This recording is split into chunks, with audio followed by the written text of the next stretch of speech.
Hey, this is Jared, and I'm a life preserver for your cash flow, and today I want to talk about veterinarians. The veterinarian industry has been going through a pretty big renaissance the last, say, 2 or 3, 4 years, where the big conglomerates, the multi-location corporations are kind of coming into play. They're starting to take over the industry. They're buying a lot of mom and pops. If you're a consumer, most of you don't realize this because your veterinarian might have been bought out 2 years ago, but your veterinarian still works there under contract. They don't own it anymore. And you might have noticed prices are going up. It's part of it's obviously with everything else, prices are going up, but that's one thing that is good about this whole process, this whole renaissance in the industry, is that these larger corporations are coming in. They're raising the prices. They're able to pay their employees a better wage. They're able to provide a better service, a better quality, because they have the newest, latest tools and technology in play. They're able to provide better service as far as the check-in and check-out process, because again, they're using the newer technology. It's not just for the customer end of service, but also for them to, as a business owner, to trace every location, what is happening, who's coming in, how quickly customers are serviced, so they can find out where bottlenecks and problems are and they can solve them. So that's what's kind of new and different. It's meaning the quality of the business is going up because their employees are getting paid more. They're taking, they're more loyal, and they're taking better care of the customers.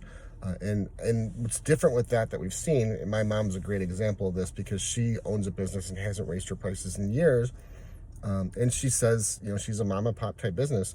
She doesn't want to lose customers by offending them and raising her prices, or she just kind of feels bad because she feels like she's overcharging. She feels guilty for raising her prices. And that's a mom and pop mentality, which in this situation is really putting them at a disadvantage. If you're a veterinarian and you haven't raised your prices, you're at a huge disadvantage because your competitors that are raising their prices are enjoying that extra income. And it's not necessarily profit, but extra income to hire your staff away from you or to get better technology so your customers are going to leave you for a better buying experience.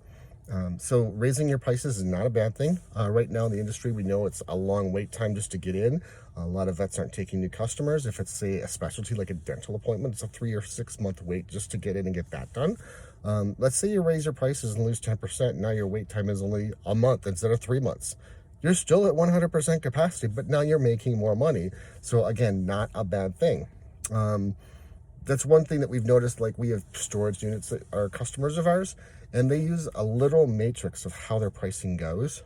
So the percentage of the storage units that are actually at capacity, how much are you being used in full and being bought out by customers? If it's 70%, it's one price. Once it goes to 80%, they literally raise their prices automatically to a higher price because they're at a higher capacity. If you're a vet and you have a wait, you're at 100% plus capacity. It's time to raise your prices. That's your indicator very clearly saying it's time to raise prices. We have a lot of vets that don't want to do our zero fee program because they're afraid of passing the credit card fees on to the customer. And they're concerned about how the customer will see that they might lose customers.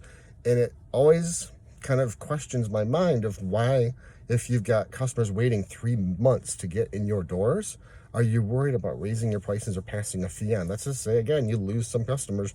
You're still at 100% capacity. You're still making the same amount of money and profit. I shouldn't say about same amount of money that you're making before, but with more profit and less work. So consider that. Consider looking at your pricing. Consider reevaluating your competitors. And consider the way that other industries kind of make their pricing structures and matrix work for them, and how can you make that work for you.